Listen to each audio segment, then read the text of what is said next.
Welcome to In the Weeds with experienced attorney Elisa Stewart. Hello and welcome to In the Weeds with Elisa Stewart. I am your host, Kevin Rosenquist, and today's episode is the first step, navigating the cannabis startup process. Elisa, it's great to see you again. Thanks for being here. Good to see you. Thank you for having me. All right, so we're talking cannabis. What are the initial steps that a cannabis startup should take when seeking a license? So it's really not any different than any other business. Your first step would be to create your business plan. And so you want to put all your components of everything you're going to need together in a nice little package and about how you're going to accomplish those things. So you put your business plan together, you get an idea of how much money it's going to take, you find out where you want to be, like what jurisdiction you want to be in, and then you roll out your plans to move forward. The first thing after you're doing your business plan really is you need to take a look at the law, because the cannabis space is unlike other businesses. It's probably more like running a store for a liquor store or something that to that effect. There's a lot of regulations in place. So you want to take a look at the law, see how to, which category of license might best fit your budget, because they do differ in terms of how expensive they are to start, and find a location where you're going to be. Make sure that that location is open, meaning that the jurisdiction has already decided that they're going to allow cannabis in their city or county. And then really take the extra step to try and invest a little money into somebody who can help you through the licensing process. And that's a really sort of the crucial steps in getting started towards getting your license going. You mentioned that making sure that the jurisdiction allows cannabis. Is it also something that only a certain amount of cannabis companies, at least ones that sell to consumers, can be in a certain jurisdiction? Because I live in Colorado, and I believe that's the case here. Yeah, so some jurisdictions, you're correct. Some do cap them, right? Yeah. Los Angeles is a great example of a city that has put caps on licenses, and they're broken up into city council districts, and there's only so many licenses per district. And still, there is too many licenses. So like even with that sort of cap in place, it is still very, very densely populated and overrun with like dispensaries everywhere. It's probably the most competitive market in the country, I think. Yeah, I could see that. I could see that for sure. Can you walk us through the different types of licenses that are required for cannabis businesses, specifically in California? Sure. So you could decide you want to sell cannabis in a store. Those are called dispensaries, and you can do what's called a storefront or a non-storefront. A non-storefront is just a delivery service. If you get a storefront, you can also do the delivery service, which is kind of a nice feature. You can decide you want to be, maybe you're more prone to farming, you're going to cultivate. So cultivation is a type of license. And in the cultivation, there's processing in addition to various types of cultivation that you could do. Some people like to do indoor only. Some people do mixed light. Some people grow outdoors. Those are all different categories of licenses. And then there's manufacturing.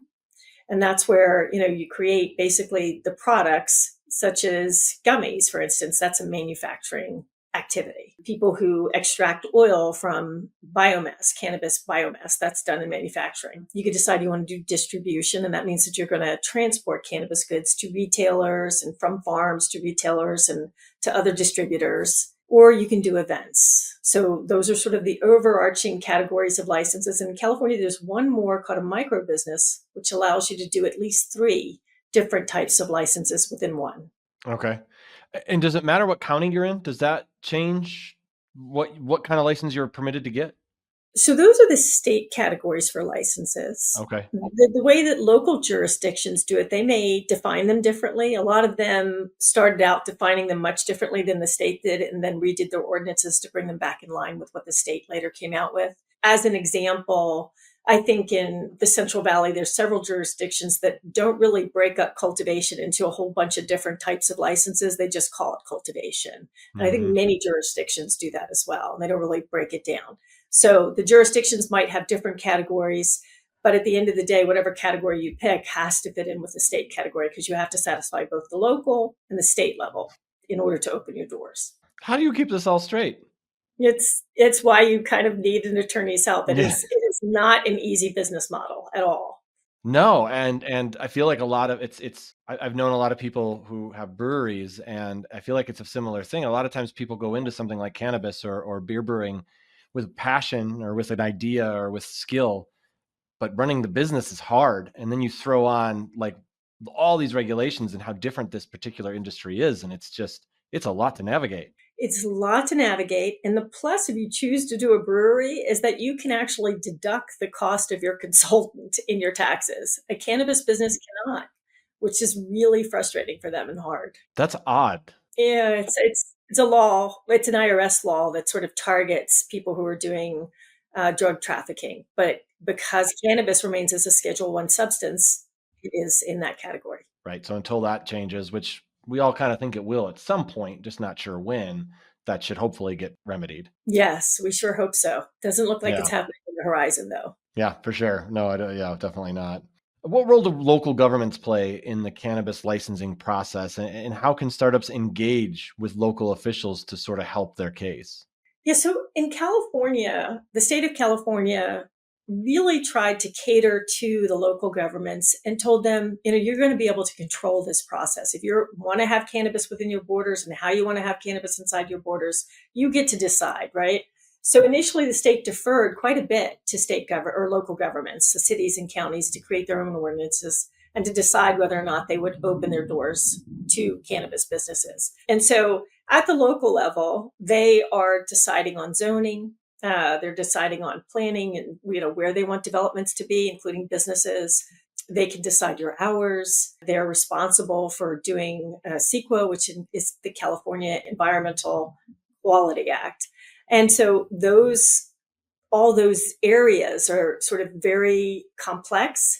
And basically, when they go through this process at the local level, they make a determination about whether or not the location you've decided is appropriate for the activity that you're going to engage in.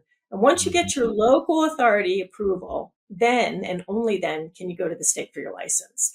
And then the state might redo the CEQA, which is really sad, but it happens. So what you want to do is you want to reach out to your local city officials, your local county supervisors, get connected with them, introduce yourself, tell them what your vision is, how you plan to create a business within their jurisdiction that brings benefits to the city or town or county, and also will bring benefits for you as a business owner. And really try to engage those city officials to work with you to create this business vision that you have.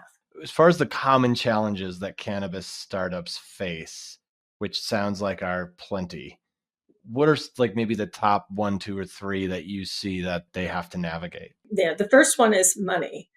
It is hard to raise money for cannabis businesses now. I think a lot of people had very grand visions about what sort of money could be made in the cannabis business. And that has really been tempered with reality, right? And 280E, which is a tax vehicle that doesn't allow you to take business deductions if you're a business operator.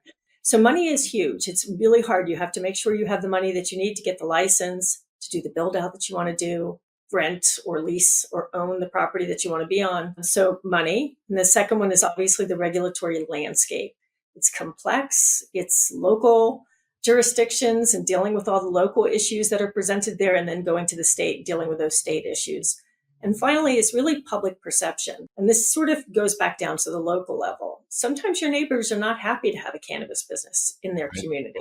They may have a very negative perception about that. We see that's changing quite a bit, but it is a slow process, a very slow process. Yeah, there's still a stigma. I mean, it's still there, especially for maybe an older generation. Like I joke with my parents about I'm like, oh, you gonna head up into the dispensary? And they're just like their eyes get all wide, and that's a crazy concept to them. You know what I mean? Yeah. So it's definitely, I think it's changing, but there's still, an older generation that has just grown up knowing that it was illegal. Yes. But, one of the fastest growing populations to use cannabis and sort of rely on cannabis now regularly are older people. They like it for aches and pains. It helps them sleep. So, it helps with anxiety. So there is a growing population of older people who are interested.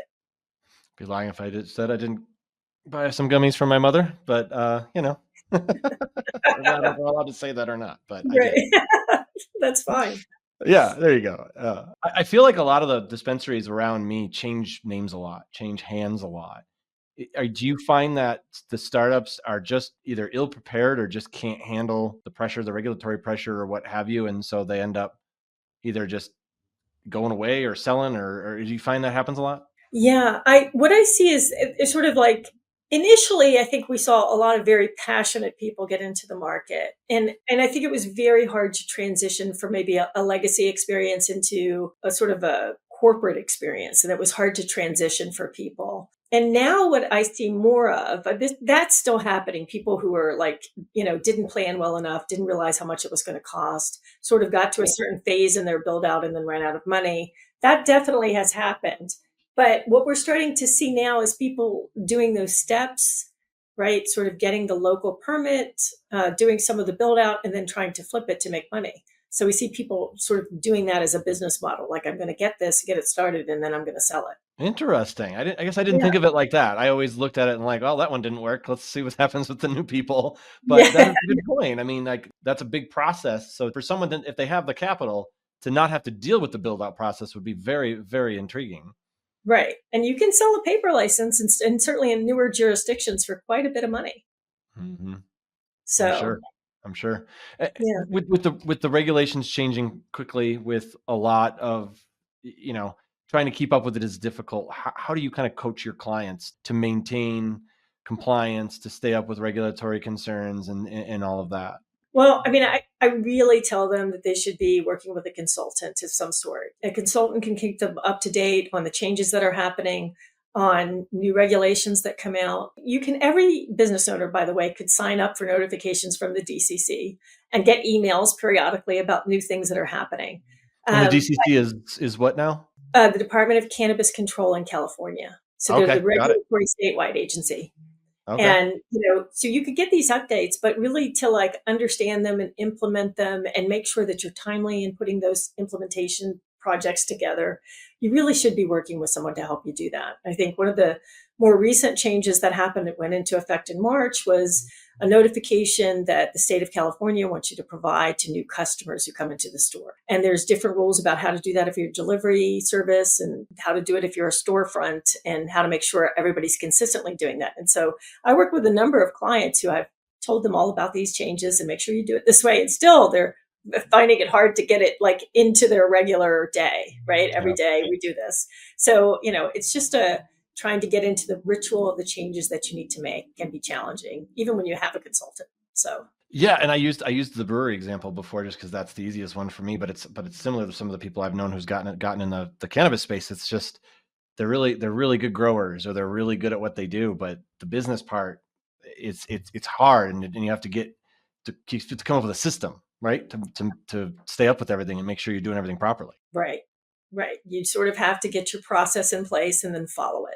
How do you coach people on getting that process in place? Well, a lot of the times I'll draft the process for them. I'll draft the standard operating procedure and share it with the manager of the business and give them ideas about how to make sure that their employees are trained in doing this on a daily basis, this new change that has to happen.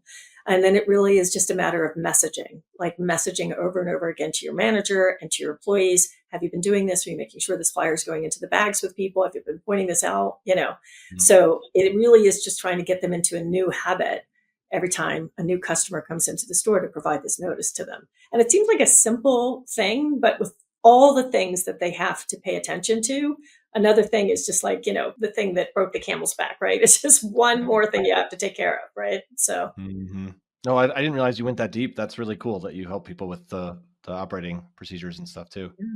Yeah. What have you seen as, as far as like the biggest mistakes that startups will make when it comes to navigating regulatory compliance that you feel could be avoided or would be avoided if they had the proper consultant? Yeah. 9 times out of 10, it's going it alone, right? Making the decision that it's just too expensive and that they can't afford the consultant. They're going to try and figure it out themselves. And I would say that generally leads to sort of a domino effect of not getting it right. And then as you continue to not get it right, it sort of grows and grows and grows. And I'll give you an example. I did an inspection today of 3 different stores. And in 2 of those stores, they had not been very good at doing a 30-day inventory. So making sure that their physical inventory was reconciled with what was on their online inventory and metric. And they had been doing that not very good for 2 years. And so when they finally did it, the inconsistency is a big number, right? So because for 2 years, they haven't been doing it correctly. So now they have to put together a plan about how are they going to fix this big discrepancy in Yeah. their inventory. That was probably just a minor thing, right? Like it's somebody is doing something wrong, but they did it wrong every day for 2 years, right? And so now we have a big problem. And so we just have to put together a plan to figure out how to resolve this, right? And with the least invasive returns from the DCC coming to audit them, right? So just trying to figure out how to help them stay ahead of these things is so much easier than trying to get them out of it 2 years later. And Oh, that's totally. is the biggest issue for people is they don't realize that how getting a simple standard operating procedure in place, training your employees to follow it will save you a huge headache 2 years from now. Yeah, I think sometimes it's easy to think like, oh, just a small business, we're all cool, like we all get along, we can all make this work. Hey, make sure you do this, make sure you do that. But it's got to be a little more than that. It's got to be, well, maybe a lot more than that. Right. Right. Yeah. All right. Well, thank you for joining us on In the Weeds with Elisa Stewart. To connect with Elisa, you can visit stewartlawpc.com. And please like and subscribe to our channel and leave us a review. Elisa, it's always great talking to you. Thanks so much for all the insight on this very intriguing topic. Thank you. Thanks for watching. Be sure to hit that like and subscribe button and leave us a review in the comments.